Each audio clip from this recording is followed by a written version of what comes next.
Bueno, continuamos con algo sobre el método de bisecciones sucesivas.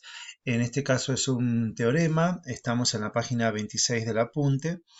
El teorema nos permite anticipar cuántas iteraciones van a ser necesarias para cumplir con un determinado criterio de error. Este teorema dice que, o sea, su enunciado es el método de bisecciones sucesivas genera una sucesión P sub n.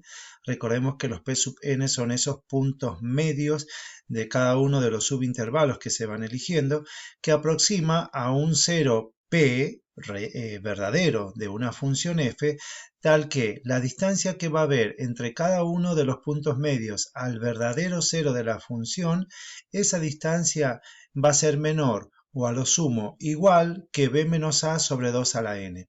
Recordemos que b y a son los extremos del intervalo, b es el extremo superior, a es el extremo inferior, sobre 2 significa que estoy dividiendo por la mitad y a la n significa la cantidad de veces que he ido subdividiendo cada uno de los intervalos.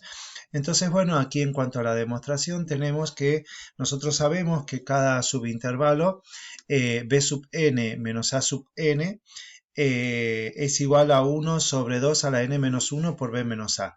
¿Qué es lo que nos está diciendo esta expresión? Que en el intervalo enésimo que tenemos, sus extremos son a sub n y b sub n.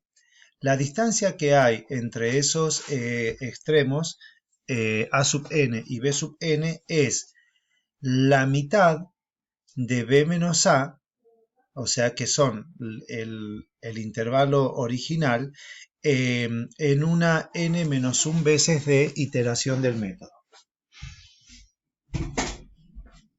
Fíjense aquí que lo que nosotros teníamos es que el intervalo inicial b menos a, al dividirlo y quedarnos con una de esas subdivisiones, tenemos el b sub 1 menos a sub 1, o sea, el intervalo sería a sub 1, b sub 1. La distancia entre ellos sería b sub 1 menos a sub 1. ¿Y cómo conseguimos esa distancia? La hemos conseguido como un medio por b menos a, o sea, la mitad es la mitad del intervalo b menos a. Cuando subdividimos este intervalo, vamos a encontrar el intervalo a sub 2, b sub 2. Pero ese intervalo a sub 2, b sub 2 es la mitad de la mitad del intervalo original. O sea, va a ser b menos a por 1 sobre 2 a la n menos 1. O sea, la cantidad de veces que se ha ido subdividiendo el intervalo. Entonces, bueno, esta expresión que nosotros tenemos acá, si este 2 que está en el denominador, 2 a la n menos 1, lo expresamos como un cociente de potencias de igual base, porque el exponente está restando, este factor nos quedaría 1 sobre 2 a la n sobre 2 por el menos 1 que tenemos acá. O sea que en realidad nos quedaría 1 sobre 2 a la n por, en el numerador, 2. Entonces, ese 2 que ha quedado como factor en el numerador, lo vamos a dividir por 2 en ambos miembros para mantener la igualdad. Entonces, dividimos por 2, en este lado va a desaparecer, que tenemos esta expresión de acá, se van a simplificar, y al dividir por 2 aparece de este lado de la igualdad. Entonces, esta expresión es equivalente a trabajar con esta expresión. Ahora bien, nos vamos a detener en esta última expresión. En esta última expresión se infiere que el primer miembro de la igualdad, o sea esta, es la mitad de la longitud del intervalo anterior, que es lo que nosotros estuvimos charlando al inicio de esta primera expresión. Por otro lado, sabemos que esas sucesivas iteraciones, o sea, esos P sub n, o sea, los puntos medios de cada uno de los intervalos, sabemos que los conseguimos como la mitad de ese intervalo en el que estamos trabajando, o sea, sumamos los dos extremos y lo dividimos por 2. ¿Está? Por otro lado, si nosotros vamos al GeoGebra que tenemos aquí trabajando, aquí voy a buscar yo el punto medio. Voy a bajar un poquito para poder encontrar acá el punto medio. A ver si me lo da acá. Perdón, voy a buscar las raíces y la vamos a pedir que nos la marque en la gráfica. A ver, bien, ahí marcó el punto A. Nosotros, por ejemplo, estábamos en las subdivisiones iniciales que habíamos visto, por ejemplo, en el intervalo 1, 2.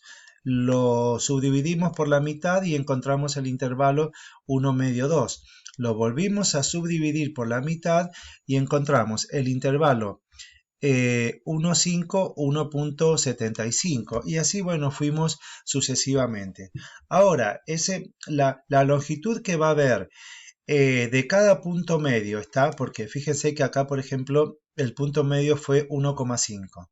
La longitud que hay del punto 1,5, que fue el punto medio, al punto P, que es, o sea, en este caso está simbolizado como A, pero lo voy a cambiar de acá, a ver, para nombrar ese punto A, para favorecer acá el punto P. Ahí está. Entonces, retomamos. La distancia que va a haber entre cada punto medio, que es el P sub n, al punto que es el verdadero cero de la función, esa distancia, que es ese segmento que yo estoy marcando acá, va a ser menor que, va a ser siempre menor que la longitud que tenga todo el intervalo con el que estoy trabajando. Si yo estaba trabajando con el intervalo 1,52, la longitud de ese intervalo es de 0,5. Y fíjense que la longitud que hay entre 1,5, que es el P sub n, es el punto medio del intervalo, y el punto P, que es el verdadero cero de la función, es mucho menor a la mitad de ese 0,5. Podríamos decir que es menor todavía a 0,25. En función de eso, entonces, volviendo a lo que estaba escrito, la distancia que hay del punto P sub n, que es el punto medio, al verdadero cero de la función, es menor o a lo sumo será igual que la mitad de la distancia que hay en el intervalo con el que yo estoy trabajando. Pero además habíamos visto acá que esto era igual a 1 sobre 2 a la n por b menos a, o sea, b menos a sobre 2n. Entonces podemos decir que la distancia entre P sub n, o sea, el punto aproximado del cero en la iteración enésima, al punto verdadero de la función, al cero verdadero de la función, es menor o igual que la longitud del intervalo inicial dividido 2 a la n veces que indica la cantidad de iteraciones que se han hecho. Entonces, en función de ahí, nosotros nos preguntamos, bueno, si a nosotros nos dieran una cota de error, por ejemplo, de 0,05, ese error estaría representado en esta longitud del intervalo que hay entre el P sub n y P. ¿Está? Entonces, nosotros podemos determinar con anticipación cuántas iteraciones n son necesarias realizar para poder cumplir con esta distancia o con este error. O sea, en otras palabras, cuántas iteraciones enésimas son necesarias hacer para que el error sea menor a esta distancia que estamos diciendo acá. O sea que va a ser tan pequeño ese error que va a ser suficiente para que nosotros digamos que estamos en presencia de uno de los ceros aproximados. Entonces, bueno, un ejemplo para trabajarlo acá, esa expresión del método, tengo esta función x al cubo más 4x al cuadrado menos 10, y queremos encontrar una aproximación al 0 con una exactitud de 10 puntos a la menos 3. O sea, ¿qué estamos diciendo? Queremos algo que esté por debajo de 10 a la menos 3, o sea, de una milésima. Y vamos a trabajar en esta expresión con un intervalo inicial, el intervalo 1, 2.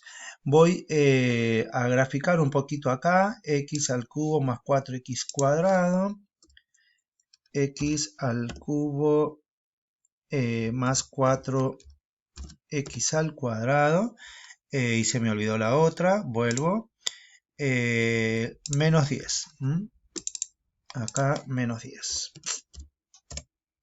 Voy a ocultar la función verde, que es la f, y me quedo solamente con la azul. El punto P también lo voy a ocultar porque era de la explicación anterior. Entonces, bueno, tenemos un 0 de función en el intervalo 1, 2, que lo habremos encontrado a ese intervalo por la separación de raíces aplicando Bolzano. Entonces, bueno, una vez que hemos encontrado ese 1, 2, empezamos a aplicar el método, o sea, esta tesis de la demostración. Fíjense que acá dice P sub n menos P, o sea que el error va a tener que ser menor a B menos A sobre 2 a la n. ¿Quién es B? B es el extremo superior, 2. ¿Quién es A? El extremo inferior, 1, sobre 2 a la n. Y 2 menos 1 sobre 2 a la n es lo mismo que 1 sobre 2 a la n. Y queremos que esa distancia, que es esta distancia que estamos acá, sea menor o igual al error que se ha pedido, que es de una milésima. Entonces nos quedamos con esta última expresión. 1 sobre 2 a la n menor o igual que 10 a la menos 3. Recordemos que este n está indicando el punto medio de la iteración con la que estamos trabajando. Entonces este n está representando exactamente lo mismo. Lo que nosotros tenemos que hacer en esta ecuación o inecuación es encontrar cuál es el valor de n que la satisface. Entonces, bueno, como es una expresión exponencial, en la izquierda, vamos a aplicar un logaritmo. Yo quise aplicar el logaritmo decimal, le he puesto la base del logaritmo, pero no es necesario, ya sabemos que al no escribirlo se entiende que es logaritmo decimal. Entonces, bueno, aplico logaritmo a ambos miembros. El logaritmo de 1 sobre 2 a la n es menor o igual que el logaritmo de 10 a la menos 3. Ahora el logaritmo del cociente por propiedades es la diferencia de los logaritmos, el logaritmo del numerador con el logaritmo menos el logaritmo del denominador, y el logaritmo de una potencia es el producto del exponente por el logaritmo de la base de esa potencia. Entonces nos queda el logaritmo de base 1, el logaritmo de 1 menos el logaritmo de 10 a la 2 a la n, me quedo con esto, y resto a ambos miembros el logaritmo de 1. Entonces aquí me queda menos 3 por el logaritmo en la base 10, ya sabemos que es 1, está porque el logaritmo donde coincide la base del logaritmo con el argumento es 1, y al haber restado el logaritmo de 1, que es igual a 0, esto me queda menos 0 igual a menos 3. Entonces, ahora aplicando la definición de logaritmo me queda no aplicando todavía la definición, estaríamos trabajando con la propiedad del logaritmo de la potencia, es igual al producto del exponente por el logaritmo de la base, mayor a 3, y ahora sí aplicamos, estamos dividiendo por el logaritmo de 2. Dividimos por el logaritmo de 2 y me dice que n tiene que ser mayor a 9.96. O sea que el número de iteración tiene que ser mayor a 9.96 para cumplir con este cota de error de 10 a la menos 3. O sea que voy a necesitar 10 iteraciones para cumplir con este margen que tenemos acá. Entonces, bueno, esto me está diciendo que yo, para poder encontrar un cero, un cero aproximado de esta función, que esté cercano al verdadero cero de la función con una cercanía, una distancia de 10 a la menos 3, o sea, de una milésima, es necesario realizar 10 iteraciones del método de bisecciones sucesivas.